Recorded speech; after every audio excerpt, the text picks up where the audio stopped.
Odiatu, vous y êtes. Nous y sommes, messieurs et dames. Notre invité de ce matin, c'est monsieur Kissi Jean, député à l'Assemblée nationale. Il est également le secrétaire national du comité d'action pour le renouveau CAR. Monsieur Kissi, bonjour. Bonjour Joachim, bonjour aux auditrices et auditeurs de Victoire FM. Merci d'avoir accepté notre invitation et surtout le courage d'avoir bravé l'axe Lomé-Vaughan à Lomé pour être des nôtres pour le bien de l'ensemble des auditeurs. C'est vrai que le chemin était difficile. Oui. Vous m'avez pris au pied levé au milieu de la nuit, mais bon, disons que c'est un devoir civique, on est obligé de le faire. Voilà. Avant de revenir à vous pleinement, rapidement, Togo Matin de ce matin, c'est un quotidien privé, bien sûr, a écrit investiture de Julius Maada Bio, Faure Gnassingbé accompagne les premiers pas du nouveau président Sierra Leone. Également, éditorial, littérature africaine et débat sur le franc CFA. C'est à découvrir à la page 3. Également, dialogue social entre gouvernement et syndicats. Aucune revendication des travailleurs ne sera négligée selon Gilbert Bawara. Et aussi le journal écrit étranger, commerce interafricain. Le Ghana et le Kenya ratifient l'accord de la zone de libre échange. Liberté, autre quotidien également dans les kiosques, quotidien privé toujours. Il écrit crise politique, élection en vue, point de suspension. Les militaires retraités de 2017 rappelés. Les non-dits d'une décision surprise. Urgence d'une intervention militaire de la CEDEAO au Togo. Et le journal illustre l'article avec une caricature et les soldats dans une brouette que pousse le président de la République. Et les soldats disent, mais moi je pensais qu'on était à la retraite et on nous rappelle, ou bien il y a la guerre au pays. Et le président de la République qui pousse la brouette dit, ce qu'il y a là, c'est plus grand que la guerre. Mon 4e mandat est en jeu.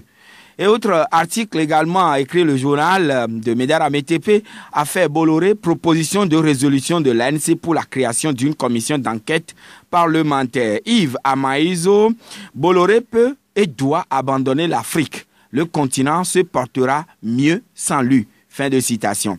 Également, Fonds monétaire international, les possibilités de mobilisation des recettes fiscales en Afrique subsaharienne. Autre parution dans les kiosques, c'est le correcteur de Honoré Adontu qui écrit pénalisation des usagers en infraction, les dessous du zèle affiché par policiers et gendarmes. Également, fort, une déception pour le Togo et l'Afrique, état de siège, bastonnade, séquestration et violence militaire pour imposer sa présidence à vie. Quand Macron paie pour l'autisme politique de Faure au Togo. Quel type de prière de ces dignitaires unis de la région centrale? Et l'article est illustré par les photos donc d'un groupe d'imams en train de prier Allah le miséricordieux. Également écrit le journal l'Université de Kara, un danger public à ciel ouvert. La clôture du président Sanda érigée au pas de charge effondré par un simple coup de vent. Affaire Bolloré, après l'interpellation de Classou, 23 députés exigent une enquête parlementaire. Et enfin, le libéral, également avec nous dans les kiosques ce matin, écrit Barkwasi, Faure Gnassingbé lance la construction du deuxième IFAD ce lundi. Également, éditorial écrit le journal. Quand ça marche, ça piétine l'économie. Port autonome de Lomé, convoyage des véhicules en transit, l'alourdissement des frais fait fuir les clients de la nécessité d'ouvrir des discussions avec les transitaires ambulants en grève. Par des paroles aux actes, le ministre Bara ouvre les discussions avec les centrales syndicales. Voilà donc tout pour les parutions qui sont donc au niveau de la rédaction de Victoire FM pour le compte de ce matin. Audi Actu, c'est du lundi au vendredi de 7h à 8h20 sur Victoire FM. Monsieur Kissi Jean, le cas comité d'action pour le renouveau, vous aussi, vous êtes à Vaughan tout le week-end. Disons, vous étiez à Vaughan tout le week-end. Qu'est-ce que vous étiez parti faire dans votre fief? Non, vous savez, dans le Vaud, pas à Vaughan. Dans le Vaud, il y a, puisqu'on est député élu sur une liste, ce n'est plus une circonscription électorale comme Vaud-Nord, Vaud-Centre, Vaud-Sud. Donc, quand vous êtes élu, c'est pour toute la préfecture. Et dans le Vaud, il y a beaucoup de problèmes. Il y a beaucoup plus de problèmes dans le Vaud que dans un certain nombre de préfectures, parce que vous savez, il y a le problème de la route Lomé-Vaughan-Enfoin. Les travaux ont repris. Moi, je poursuis mes pressions pour que les choses se fassent. Mais quelquefois, les informations qu'on me donne sont différentes de ce que je vois sur le terrain. Donc, je parcours la route pour voir ce qui se passe. Les dernières informations disaient qu'on allait continuer de Novici sous le pont, et puis la partie entrant dans Kégué, là où il y a la mosquée. Là. Bon, maintenant, il s'est fait que la semaine dernière, ils ont commencé la partie qui va de Boko après Enfoin jusque pour rentrer vers l'entrée de Ayata là-bas. Donc je voulais savoir pourquoi ils sectionnent le travail, comment ça se fait, parce qu'il y a 2 catapillers qui travaillent à ce niveau-là. Donc je suis allé un peu sur le terrain pour voir ça. Secondo, il y a un autre problème qui se réveille, ou bien un nouveau problème qui apparaît, c'est l'information. Alors, de la création d'une 3e cimenterie. Au Togo, notamment sur la frontière Vaud et Yoto, ce projet est amené par une société appelée CIMAF. CIMAF veut dire tout simplement Ciment de l'Afrique. Ah bon. Oui, et qui doit occuper une portion du territoire de Vaud et de Yoto, la région de Bado, tout ça là, où il y avait déjà une cimenterie. Alors, la région convexe à ça est déjà sous l'exploitation de la SNPT. C'est la région de Nitaveglo, de Dagbati, de Toromé, Atcheti qui est exploitée.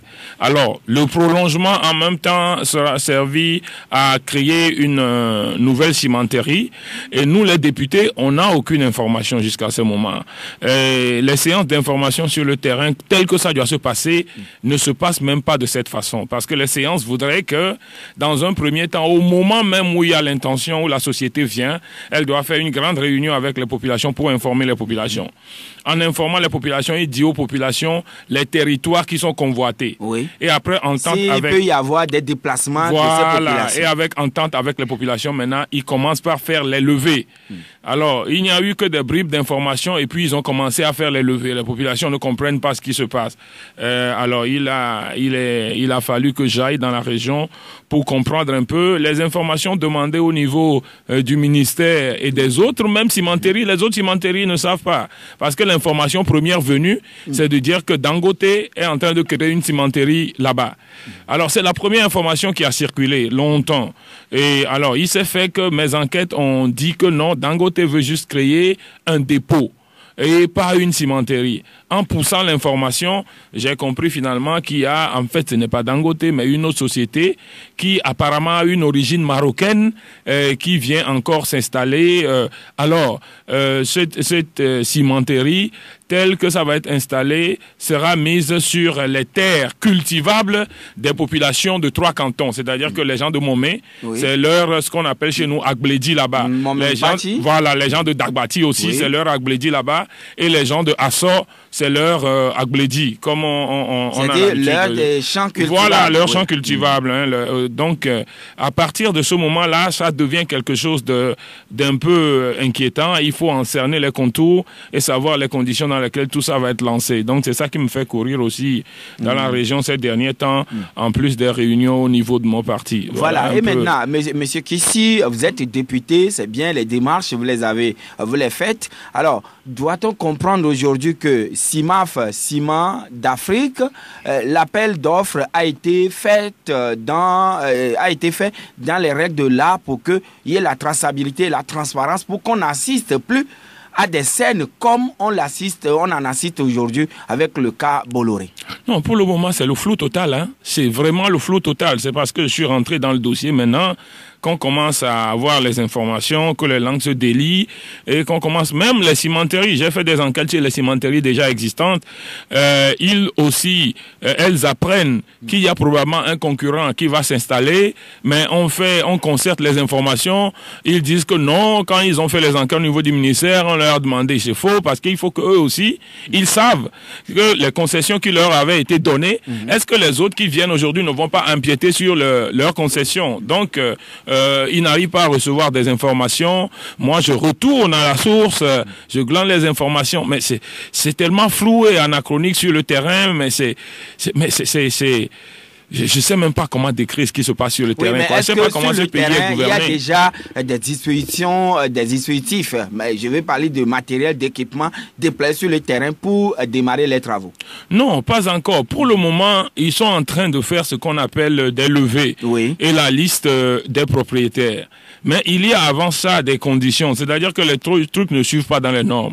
La première chose, c'est les informations. Et au niveau des informations, il aurait même été bien lorsqu'on appelle les populations, qu'on appelle les députés aussi, qui doivent représenter les populations, qui ont pris les lois, qu'on les appelle aussi à venir voir ce qui se passe. À ce que eux aussi, ils aient leur œil là-dedans pour que les choses ne se passent pas comme la SNPT avait été mise en place et tout est dans des... Parce que quand on fait la chose, et après c'est des grèves, c'est des descentes sur le terrain des populations qui obligent les gendarmeries du coin à descendre avec des gaz lacrymogènes. Ça aussi, ce n'est pas bien que ce soit l'image qu'on ait de nos milieux tout le temps. Donc il faut faire les choses. Voilà, il faut faire les choses dans les normes. Première chose, information des populations. Accord avec les populations, lever maintenant, discussion avec les populations des conditions, avec l'intervention du ministère des Mines. Jusqu'à présent, on a l'impression que le ministère des Mines ne donne pas d'informations. Ils sont enfermés dans leur bureau comme si ils sont cachés derrière. Et les chefs traditionnels et les chefs cantons, c'est eux qui gèrent les dossiers pour le moment, mais s'ils ne sont pas assistés, ils n'ont pas toute la matière et toute la technicité pour pouvoir étudier les dossiers, mais c'est quand même parce que les mines, ce n'est pas une petite chose. Il y a des territoires miniers, des pays dans lesquels on ne peut pas construire une installation de Vaud est devenue maintenant on ne peut pas construire une installation minière sans qu'il y ait au moins la traçabilité des routes. C'est-à-dire que l'opportunité au moins, c'est qu'il y ait des routes goudronnées qui amènent les engins là-bas. Mais avec des infrastructures socio-éducatives dans le coin. Joachim, essayez d'ici le week-end prochain de vouloir aller à Dagbati.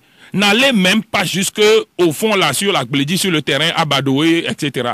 Essayez d'aller à Dagbati, vous allez voir les sols que vous allez parcourir, vous allez voir la boue, vous allez voir si vous prenez un petit véhicule ou une moto, si ça ne va pas vous renverser sur le chemin avant. Mais alors, pourquoi mettre les populations dans ces conditions-là? Pourquoi nous on est ouverts à aider à satisfaire les populations, quand bien même on est dans l'opposition? Pourquoi est-ce qu'on nous contourne? Pourquoi est-ce qu'on cache les informations? Pourquoi le ministère fait semblant que lui aussi n'a pas les informations? Quelqu'un peut aller faire des levées, vouloir installer une usine des mines dans une région du Togo sans que le ministère ne soit saisi. Pourquoi le ministère ne fait pas des séances d'information avec les populations en présence des chefs traditionnels, des chefs cantons et de tous les chefs de quartier des milieux concernés? Mais est-ce que c'est compliqué ça, Joachim? Je ne comprends pas ce qui se passe. Mais là, est-ce qu'il y a cette possibilité pour vous de saisir du moins sur le Premier ministre, le chef du gouvernement? Parce que même si des informations échappent au ministre des Mines, du moins le Premier ministre, lui, peut en avoir une bribe. Non, c'est pour ça que moi je fais les enquêtes, parce qu'il faut que j'ai tous les éléments, et après avoir les éléments, je m'adresserai à qui de droit si eux-mêmes ne réagissent pas. En fait, c'est eux qui gouvernent, c'est eux qui doivent faire et nous informer. Mais à partir du moment où ils sont défaillants, nous, on rassemble les informations et au moment venu, j'ai pas encore tout parce que c'est un dossier que je suis en train de rassembler pour le moment, mais le moment venu, quand je saurai que le dossier est prêt... Mais quand même, vous constatez déjà des flous dès le départ et telles que les choses doivent être faites dans les normes, vous ne semblez pas remarquer cela sur le terrain. Non, il pourrait même avoir des problèmes dans les prochains jours parce que certaines populations peuvent refuser à ce qu'on ne touche à leur sol s'ils ne savent pas les conditions dans lesquelles ça va être pris. Voilà. Mais vous avez eu également à tenir des meetings de sensibilisation, disons des réunions politiques avec vos militants. Là-bas, pourquoi? Non, vous savez que nous faisons un travail au niveau de la coalition. Et pour que la coalition soit forte, il faut que chacun des partis aussi travaille et qu'on arrive à expliquer aux populations un peu ce qui se passe. Quand il y a des hauts et des bas, quand il y a des situations un peu d'impasse, il faut qu'on arrive à l'expliquer aux populations. Donc, vous savez que les manifestations même que nous organisons ne se passent plus seulement à Lomé, ça se passe aussi sur toute l'étendue du territoire et ça se passe aussi dans la diaspora. Alors, comment voulez-vous que les populations puissent réagir correctement si nous restons à Lomé et qu'on ne leur apporte pas, du moins au niveau de nos responsables, des responsables locaux, si on ne leur apporte pas les informations à temps réel sur ce qui se passe à Lomé. Voilà un peu la mission que nous faisons. Pourquoi au niveau de la coalition vous avez décidé d'observer une trêve de vos manifestations de rue? C'est pas une question de trêve des manifestations de rue. Le fait que nous ayons suspendu les manifestations que nous avions programmées la semaine passée pour pouvoir mieux les réorganiser répond à une stratégie que je voudrais vous demander de ne pas me pousser à révéler ici. C'est vraiment, vous savez ce qui se passe ces derniers temps-là.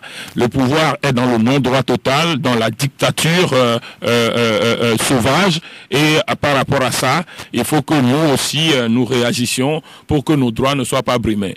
Il n'y a aucune loi au Togo qui demande au ministre de l'administration territoriale de nous imposer l'itinéraire de nos manifestations. Ça n'a jamais existé nulle part. Ça, c'est un déni de démocratie. Il y a une possibilité, et nous l'avons connu dans d'autres pays. Nous-mêmes, on avait fait des manifestations en France sur le cas du Togo. Et il y a eu une manifestation qui avait été faite, c'était au niveau d'un sommet France-Afrique. Et au niveau de ce sommet France-Afrique-là, il nous avait été demandé de changer d'itinéraire. Alors, nous-mêmes, en France, en ce moment-là, on avait refusé de changer d'itinéraire parce que pour pouvoir toucher la cible que nous visons, nous ne pouvons pas aller à faire la marche ailleurs alors que la conférence se tient ailleurs. Donc nous avions maintenu et nous l'avions organisé. Nous étions en Allemagne en ce moment, c'était associé à la manifestation.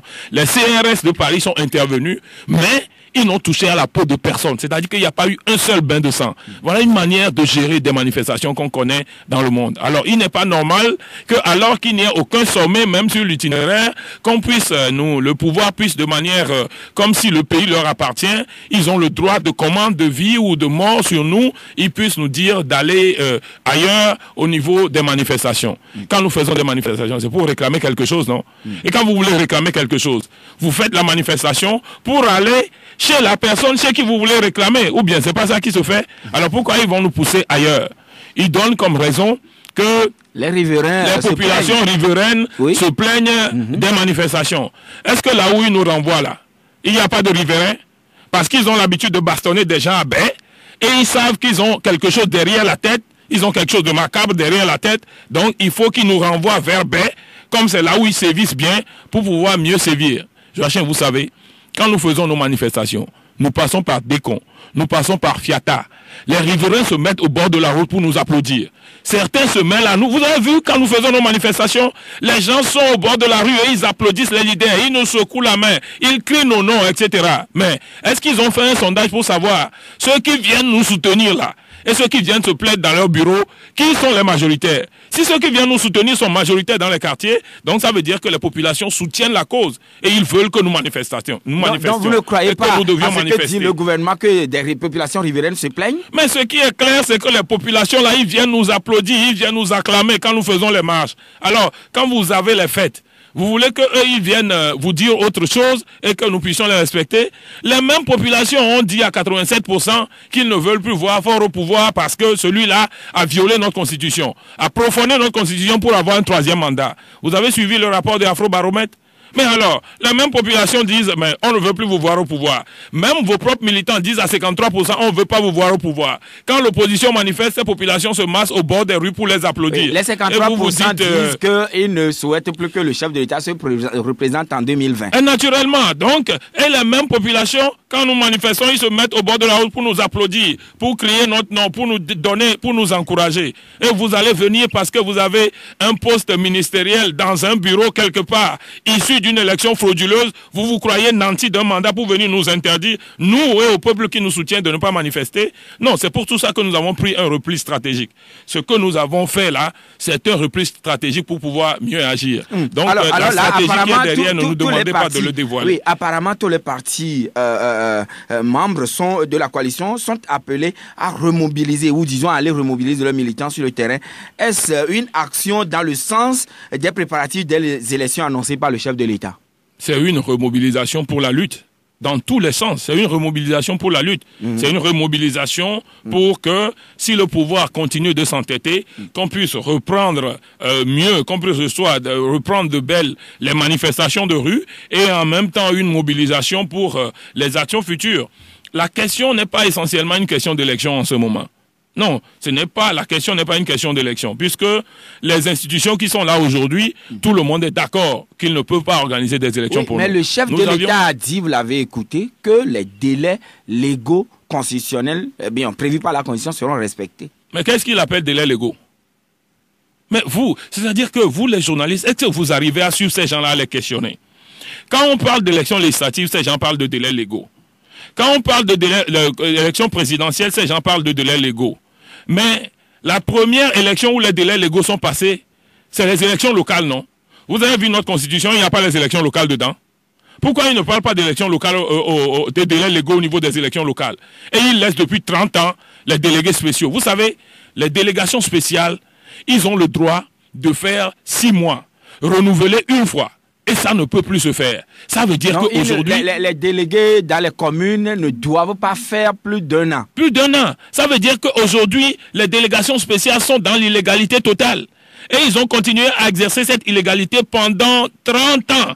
Il y a des gens, même où les délégués spéciaux, certains sont décédés, certains sont grabataires, et il n'y a qu'une personne qui décide, qui morcelle nos terres et les vend au Flinanigma Sana.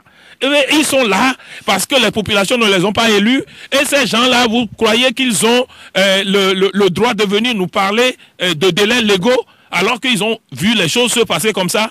Donc c'est législatif seul qui parle. Fouille notre constitution pour voir si les élections locales aussi ne sont pas dans la constitution. Tu les verras dedans. Et ça, on ne parle pas de délai légal. Non, je crois qu'il faut... Non, nous avons été heureux d'apprendre une chose la dernière fois. Que vous saviez qu'entre-temps, le groupe des 5 grandes ambassades que nous avons ici avait fait une déclaration pour nous appeler tous à la raison. Ils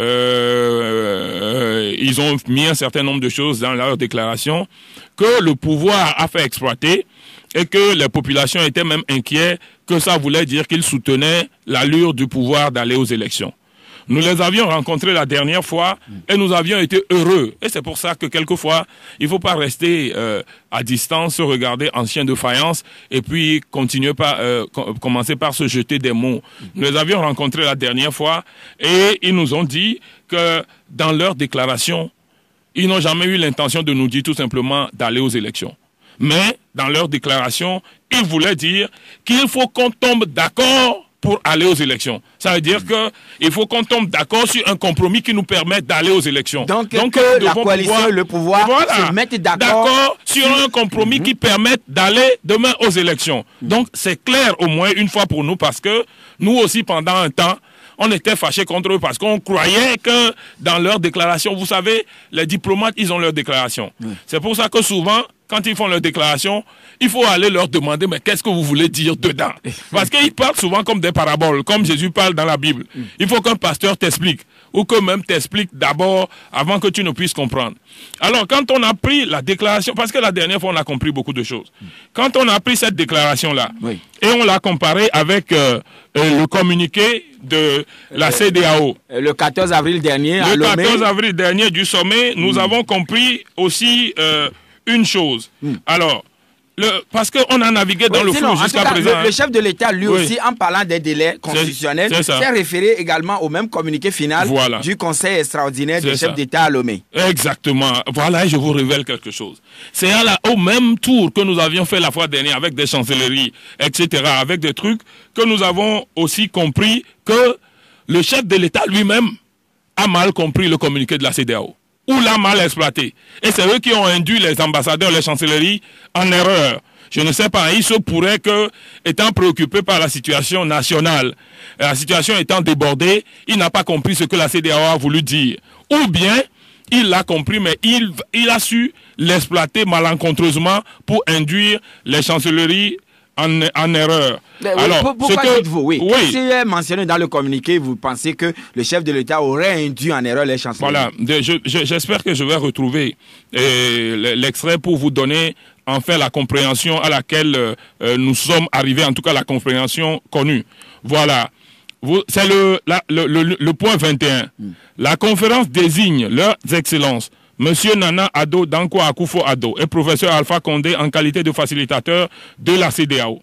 Leur exprime sa confiance et son soutien et les encourage, et c'est là où il faut bien écouter, les encourage à intensifier leurs efforts pour aider le gouvernement et les acteurs politiques togolais dans la réalisation des réformes constitutionnelles dans le respect des délais légaux, des normes et principes de la démocratie et de l'état de droit. Donc, eux aussi, ils ont fait voilà, ils ne nous disent pas ils ne nous disent pas d'organiser les élections dans les délais légaux.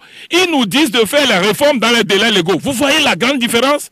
Ils nous disent faites les réformes dans les délais légaux. Je te le relis. C'est ça que personne n'a compris. C'est la dernière fois que nous aussi finalement on a compris avec des coups de fil, etc. On a compris. Ils disent leur exprime sa confiance et son soutien et les encourage à intensifier les efforts pour aider le gouvernement et les acteurs politiques togolais, ça veut dire nous deux, qui sommes en dialogue, et c'est sa citation, dans la réalisation des réformes constitutionnelles, dans le respect des délais légaux, des normes et principes de la démocratie et de l'état de droit. Donc, ils n'ont pas dit allez aux élections, ils ont dit faites les réformes dans les délais légaux. Et quand nous avons pris les bouquins, nous avons demandé des informations, il se fait que la CEDEAO a des délais légaux.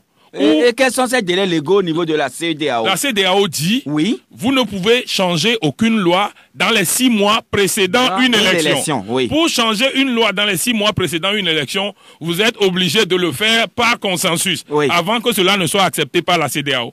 Ça veut dire que à partir du moment où il y a dialogue, si on doit organiser des élections au Togo, on ne peut pas, le gouvernement ne peut pas se permettre d'organiser des élections avant novembre ou avant décembre. Parce que quand vous comptez les 6 mois, on tombe dans novembre et décembre. S'il veut organiser les élections encore en 2018, comme le chef de l'État a dit, donc les réformes que nous devons faire ne peuvent pas être faites de manière unilatérale, ça doit être fait de manière consensuelle. Voilà les délais légaux et des normes de la CEDEAO. Oui, mais est-ce que ces délais légaux-là, au niveau du communiqué, ne sous-entendent pas aussi une sorte de référendum?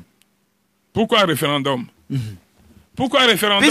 Puisque selon le pouvoir, le référendum aussi va dans le sens des réformes. Oui, mais parce que les délais légaux et les normes de la CEDEAO demandent que vous ne pouvez faire aucune modification aux lois, aux textes, etc. Même le référendum est une modification au texte. Dans les 6 mois précédant les élections, ils savent que les gouvernements ont le droit d'introduire des lois pour modifier des textes, etc.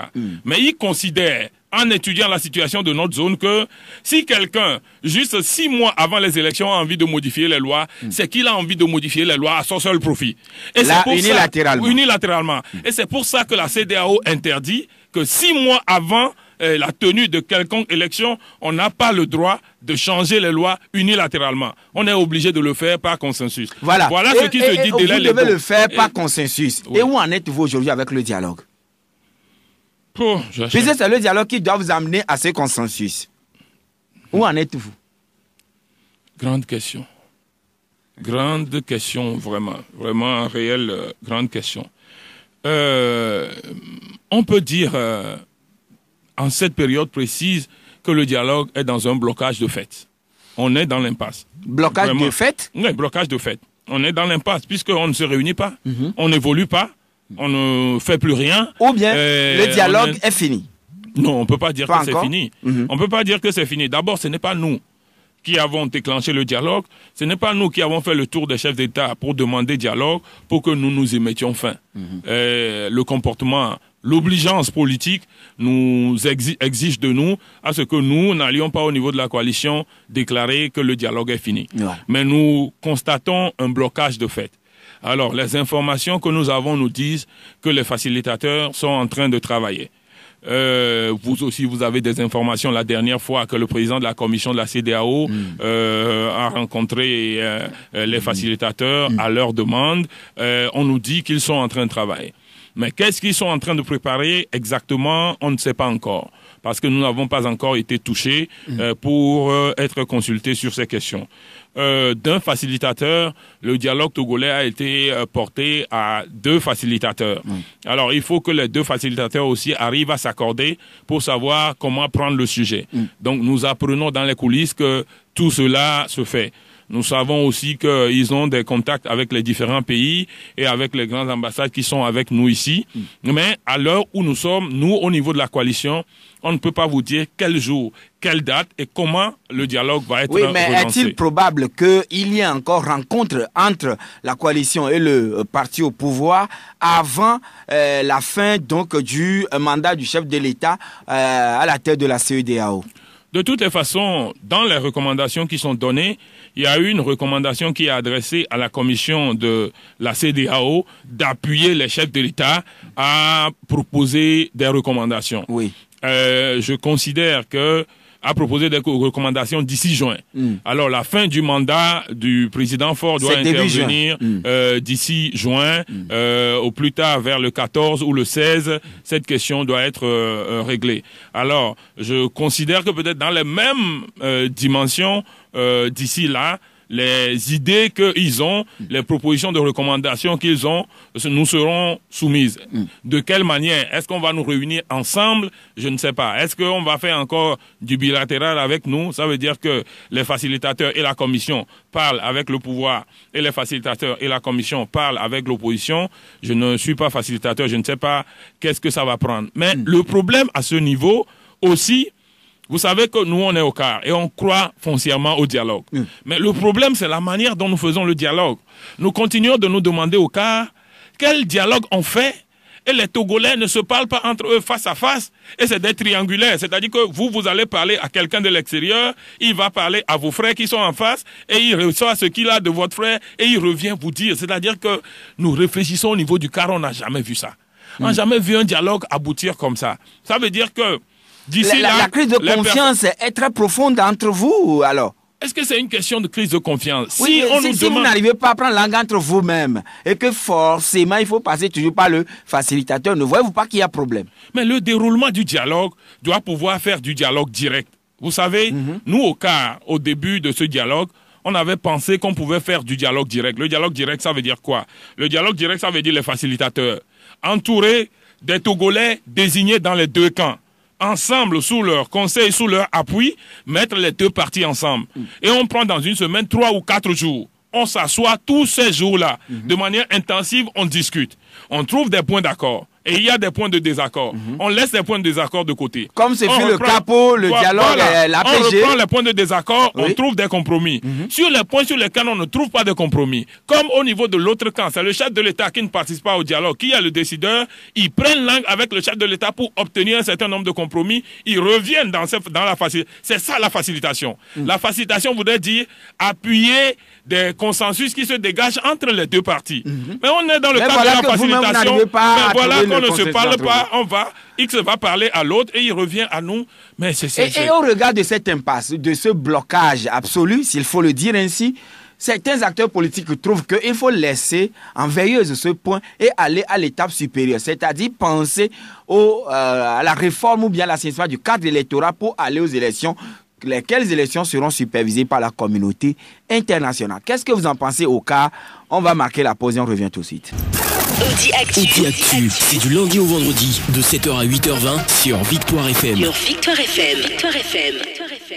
Retour donc en studio avec notre invité, Monsieur Kissi Jean, qui est député à l'Assemblée nationale togolaise, également secrétaire national du comité d'action pour le renouveau. Alors, Monsieur Kissi Jean, je posais tout à l'heure une question avant de remettre l'antenne, que aujourd'hui, les uns les autres, disons, les centristes exigent que vous puissiez laisser ce point en berne et aller donc à l'étape seconde, c'est-à-dire au niveau concernant l'assainissement du cadre électoral pour aller du moins aux élections qui seront supervisées par la communauté internationale.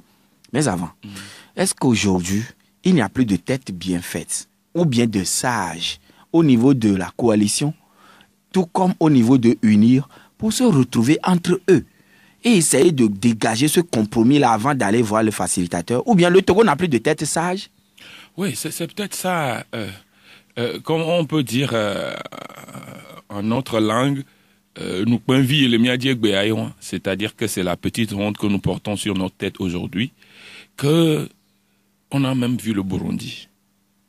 On a vu la situation de la Centrafrique, qui était une situation assez grave. Voyez même la situation que la Côte d'Ivoire a traversée. Il y a eu Marcoussis ou bien, où tous les acteurs, quand bien même ils ont les armes, ils se tiraient dessus, ils se sont retrouvés à Marcoussis pour discuter. Mais nous, Togolais, nous sommes très embêtés, nous, au niveau du CAR, que on fait un dialogue et nous, les Togolais, on n'est pas en mesure de rester un temps et discuter face à face. On a l'impression que, comme vous l'aviez dit, c'est vous qui l'avez dit un jour sur votre radio ici, vous avez cité des gens comme George Lawson, comme Maître Agboibo, et dans l'autre camp aussi, vous avez cité oui, justement, les Bari Moussa Baké, les Soli Toki, etc., etc. Voilà. Oui. Toutes ces personnes existent dans ce pays et les Togolais ne peuvent pas dialoguer entre eux. Les Togolais ne peuvent pas se retrouver. On est tout le temps qu'on a un petit truc de prendre l'avion et tous ensemble de descendre à Accra là-bas, et un président qui a de l'expérience, mais qui est nouvellement élu parce qu'il fait qu'un an au pouvoir, c'est lui qui est obligé de régler tous les problèmes pour nous. Ça veut dire que sans lui, nous on ne peut pas parler. Quelquefois, c'est nos véhicules qu'on prend à la file indienne, 230 km, des grandes personnes, on va, mais qu'est-ce que c'est que ça? Au risque et péril de vos vies. Voilà. Qu'est-ce que c'est que ça? Quel est au mieux? Mais moi-même, nous, on se pose la question.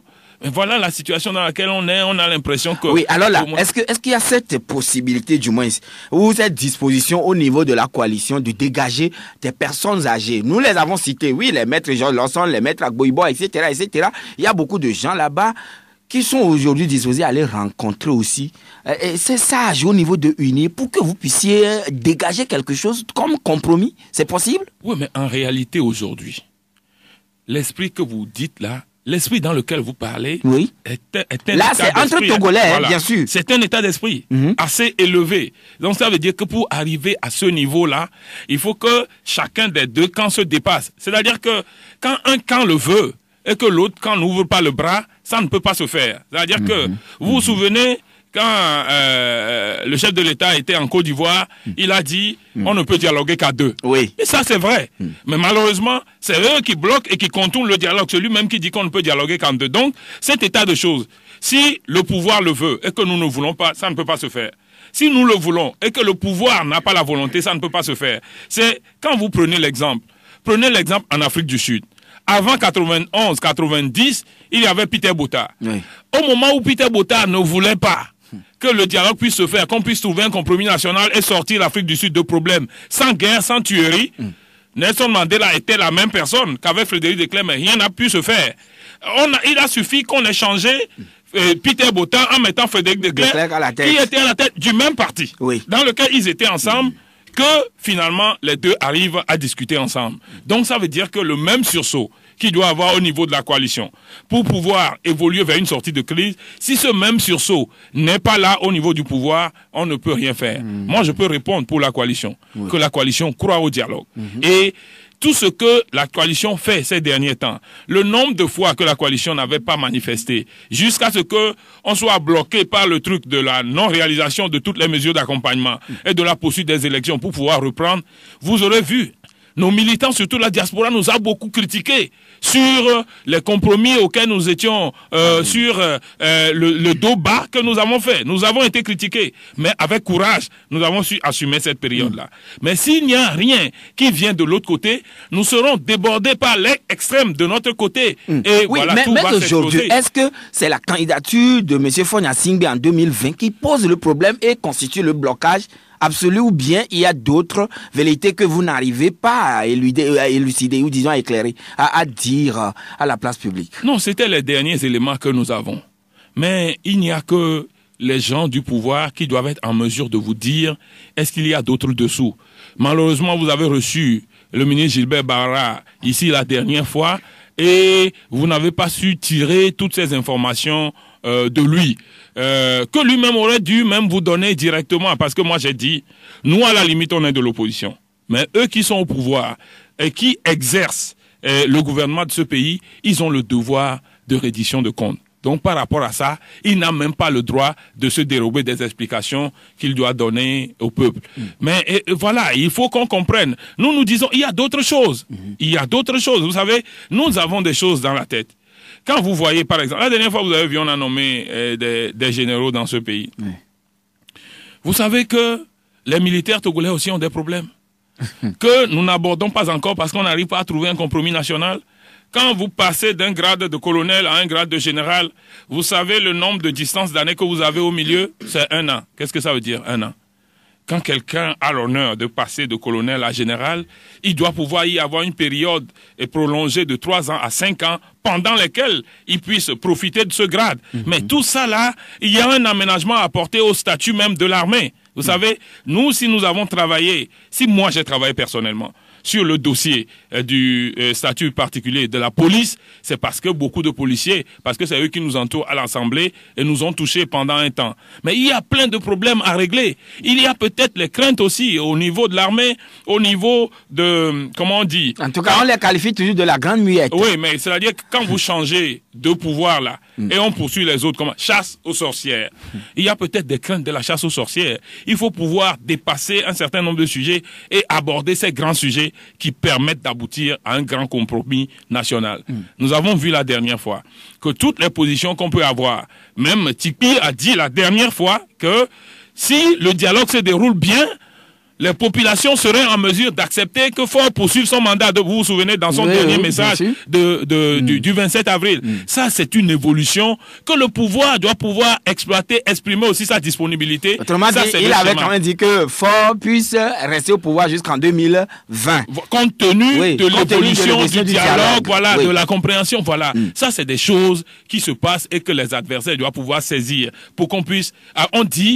On dit terrain favorable politiquement. C'est comme ça on l'appelle, pour qu'on puisse aboutir à de bons compromis. Mais si au-delà de tout ça, l'autre partie n'évolue pas du tout, l'autre partie n'avance pas, il donne même pas de face à ce blocage ou bien ce non-avancement, si je peux le dire ainsi, vous n'avancez toujours pas sur ce point, est-ce qu'aujourd'hui, il y a lieu d'aller à l'étape supérieure? C'est-à-dire assainir le cadre électoral et aller aux élections avec la supervision de la communauté internationale. Mais ce que vous avez dit là, on peut assainir le cadre électoral sans que le cadre constitutionnel ne soit assaini. La Constitution est la base de toute chose. Ou bien, on dit par exemple que c'est les élections qui départagent tous les protagonistes. Oui. Mais est-ce que c'est tout le monde qui peut aller aux élections? Est-ce que c'est tout le monde qui peut aller aux élections toutes les fois? Combien de fois les gens peuvent aller aux élections? Quelle nationalité ils doivent avoir avant de pouvoir aller aux élections? Est-ce que c'est tous les âges qui peuvent aller à une élection présidentielle? Est-ce que c'est tous les âges à 17 ans? Est-ce que tu peux aller à une élection locale? Donc, il y a un test qui détermine tout ça, non? C'est le test qu'on appelle la Constitution. Si vous n'avez pas une bonne Constitution, une Constitution acceptée par tous, ou vous avez une Constitution profanée, vous ne pouvez pas aller aux élections. C'est pour ça que moi, je n'ai pas envie qu'on nous divertisse. Vous savez, c'est des gens qui ont l'habitude de nous divertir et le temps où vous vous réveillez, le pouvoir a déjà préparé ces choses. C'est ce que vous appelez les centristes. Les centristes, là, ils sont issus d'où? De Adjengré ou de Aouda. Le centre du Togo, là, c'est où? C'est Aouda ou bien c'est Adjengré ou bien... Quand on est centriste, ici, là, c'est un courant politique. C'est un courant politique. Ah, qui est centriste? Oui. Centriste de quoi? Du Togo? Issu de... Non, mais c'est-à-dire que, là où le problème togolais est arrivé, là, vous vous souvenez, une fois à l'Assemblée, j'ai dit que ça chauffe dans le pays. Donc, laissez au moins les plaisantins. Les gens ont aussi le droit de plaisanter. Dans chaque situation, vous trouverez des Adama Daïko. Mais quand vous avez, le pays est dans des situations graves et que vous appelez les gens, vous ne pouvez pas mettre les Adama Daïko sur la table. Ou bien, est-ce que j'ai menti? Alors, monsieur Kissi, un problème, vous êtes député à l'Assemblée nationale. Liberté a écrit ce matin, nous avions quand même découvert cela tous ensemble. On dit les militaires retraités sont encore appelés pour travailler pendant 6 mois. C'est-à-dire le délai va finir le 31 août 2018. Et c'est une note, selon ce que j'ai lu, signée par le général Katanga, chef d'état-major général des forces armées togolaises. Oui, j'ai eu l'information comme vous l'avez eu. C'est maintenant qu'en tant que député, nous allons travailler dessus pour voir si ça répond aux lois, si ça répond au statut, ou bien si ça répond à la pratique républicaine. Donc, c'est des trucs. Et puis, nous ne savons pas encore pourquoi on les a rappelés. Est-ce qu'on les a rappelés parce que le chef de l'État a dit dans son discours qu'ils vont comment ils disent qu'au niveau des manifestations, ils vont agir, etc. Et alors, ils savent qu'ils n'ont plus autant de troupes et ils les ont appelés pour venir renforcer les troupes. Est-ce que c'est parce que il y a eu une violation, c'est-à-dire qu'ils devaient avoir un droit qui devait leur donner 6 mois de plus, qu'ils n'ont pas pu avoir. Et c'est pour ça qu'on les rappelle maintenant par une mesure pour qu'ils puissent profiter de ce droit-là. On ne sait pas encore. Alors moi, je préfère ne pas juger une chose ou ne pas me prononcer de manière décisive sur une chose quand je n'en connais pas les contours. J'ai eu l'information comme vous. Je n'en connais pas du tout les dessous. Mais donc, vous y travaillez. Oui, on est en train de chercher les infos. On va se retrouver. La dernière fois qu'on s'est retrouvés, c'était pour faire la résolution sur l'affaire Bolloré. Mais dans cette semaine, on aura la chance, malgré nos calendriers chargés, le code foncier, tout ça, on aura la chance au niveau des députés de l'opposition de se réunir pour examiner cette question-là. Affaire Bolloré, vous avez déjà au niveau de l'ANC, nous avons vu, ils ont fait appel, disons, au gouvernement, comme sur ce que vous appelez généralement question orale au gouvernement. Le Premier ministre est saisi, mais au même moment, vous appelez aussi, vous avez aussi déclenché enquête parlementaire. Quelle est la différence? En fait, sur la question Bolloré, vous avez raison. Je ne sais pas si c'est une question orale que Mme Ameganvi a déposée. Moi, j'ai déposé une question d'actualité. Question d'actualité. Voilà, la première que moi j'ai déposée, une question d'actualité, je l'ai déposée déjà le 2 mai. Dès que l'affaire a déclenché, juste après le week-end là, du 1er mai, tout ça là, moi j'ai déposé une question d'actualité sur la table de l'Assemblée nationale. Et la semaine qui a suivi, Isabelle Ameganvi, si je ne me trompe aussi, a déposé une seconde question. Ça veut dire qu'il y a là déjà... Récapitulé en 10 points. Voilà, il y a là déjà 2 questions. Alors, en dehors de ces questions maintenant, parce que normalement, les questions doivent venir chaque semaine à l'Assemblée nationale. Maintenant, compte tenu des manœuvres à l'Assemblée et des circuits qui prennent pour bloquer un certain nombre de sujets qui sont sensibles, nous avons décidé d'aller encore plus haut, de joindre un deuxième acte, qui est le dépôt d'une résolution de la mise en place d'une commission d'enquête pour travailler sur cette question. Donc tout ça là est dans le circuit. Est-ce que c'est prévu par la loi? Au niveau de l'Assemblée nationale. Oui, c'est prévu par la loi. Les commissions d'enquête sont prévues par nos dispositions. Quand vous avez un sujet qui concerne la nation, vous avez le droit de demander la mise en place d'une commission d'enquête. Et ça doit être fait par une résolution.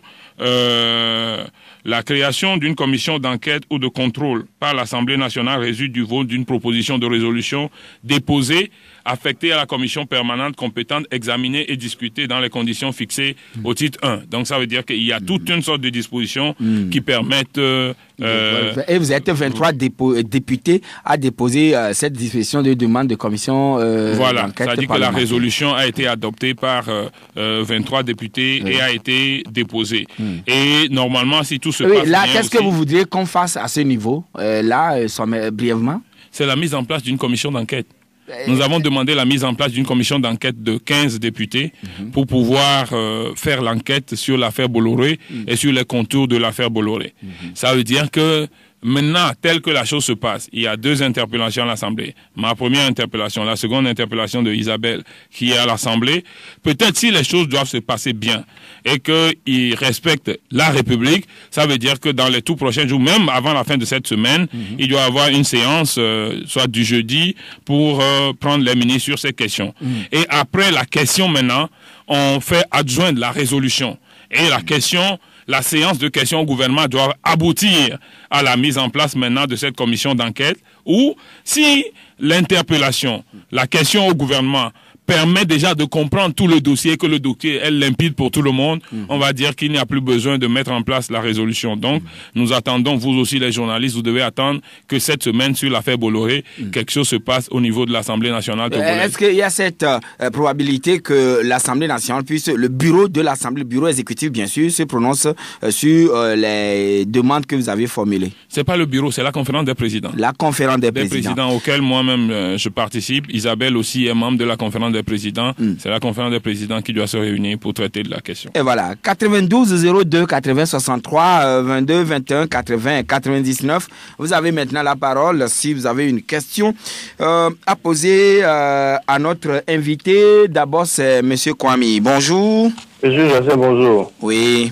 Bonjour à notre invité. Oui, bonjour Monsieur Kwame. Vous savez, pour faire des réalisations dans ce pays, le président de la République est obligé d'aller faire des prêts à l'extérieur pour pouvoir faire ces réalisations, n'est-ce pas? Oui. Et quand on fait les réalisations, vous voyez, nos routes ne sont pas de bonne qualité. Au lieu de chercher, de monter la barre très haut au niveau de Bolloré, le port, comment dirais-je, l'aéroport qu'on nous a construit là, les routes d'Agoué, et comment dirais-je, Radisson Blu réaménagé. Ces dossiers-là, vous ne pouvez pas nous donner des informations et comment dirais-je, poursuivre des procédures sur ces dossiers pour qu'on ait des informations là-dessus. Les comptes de la FTF de la dernière fois, où 500 millions ou bien quelque chose comme 600. ça. 600 millions, voilà.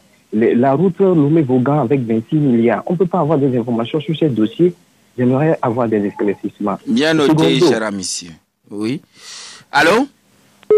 Ah là là, il est parti. Bozambo, bonjour. Allô? Oui, je suis en ligne. Oui, nous vous écoutons, Bozambo. Ok, bonjour à notre invité. Bonjour, monsieur Bozambo. Nous prions, nous les Congolais. 2002, il y avait quelque chose qui avait passé et vous avez boycotté et les choses ont changé jusqu'à présent. On vous met au garant, vous les députés et vous les politiciens. Il faut faire tout. Donc, à cours de dialogue, on a dit qu'on doit suspendre le match. Et on a dit qu'on doit suspendre les procès électoraux. Donc, le chef de l'État a annoncé qu'il va faire des élections dans cette année. Donc, il ne faut jamais laisser de faire ce qu'il veut et mettre le dépôt dans le 500 morts, 200 morts, encore dans le pays. Merci et bonne journée. Bien noté, cher ami. Didier, bonjour. Oui, bonjour, Excellence. Oui, bonjour. Bon, ma question est que, moi je vous encourage d'abord.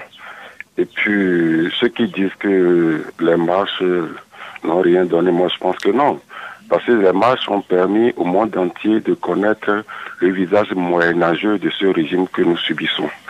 Ceci étant dit, ma question est que vous ne trouvez pas que vous aussi, vous ne faites pas beaucoup de communication autour de vos actions à l'Assemblée?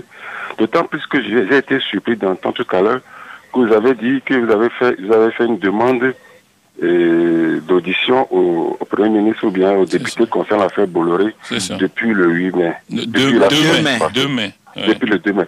Or, moi déjà, j'ai écouté deux journalistes là, de l'autre côté, deux bons journalistes qui, sur deux radios, le vendredi et le jeudi, qui disent que vous n'avez rien fait depuis que l'affaire Bolloré a commencé.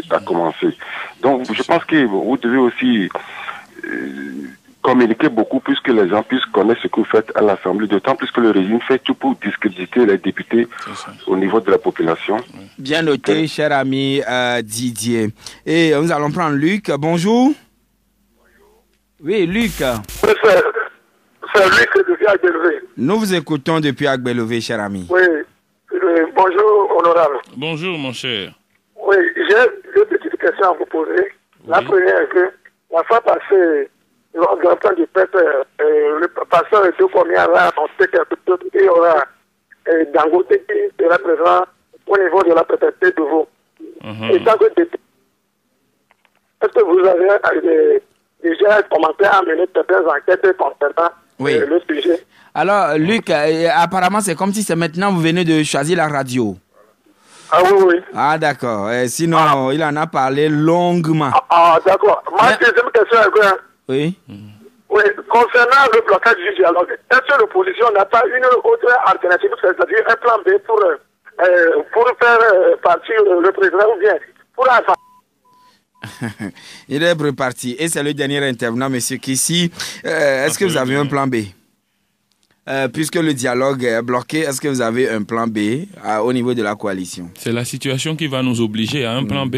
Nous avons accepté le dialogue parce que nous croyons au dialogue. Voilà. Alors, vous savez, moi je dis souvent, les Burkinabés n'avaient jamais dit que Blaise Compaoré doit partir. Ils ont dit, ils vont l'empêcher de changer la Constitution. Et quand lui-même s'est entêté, finalement, il est parti. Donc, voilà, pour le moment, nous croyons au dialogue. Si le chef de l'État... Madame Adjamagbo a résumé la question qu'on pose là en une phrase. Il dit... S'il ne veut pas partir par la grande porte, il va partir par la petite porte. Et ce n'est pas ce que nous souhaitons. Voilà. Alors, Didier lui dit, vous ne communiquez pas trop tout de vos actions, sinon, selon lui, il y a des journalistes qui auraient dit que les députés togolais ne font absolument rien, alors que vous venez de le dire, que vous aviez déjà saisi l'Assemblée nationale par rapport à cette affaire de Bolloré depuis le 2 mai. Oui, en réalité, si l'Assemblée, c'est ça quoi, c'est-à-dire que c'est le fait encore que le système RPT uni à la majorité dans cette assemblée-là. Moi, je dis, et cette phrase-là, retenez-le, que le pouvoir togolais est un poisson pourri par la tête.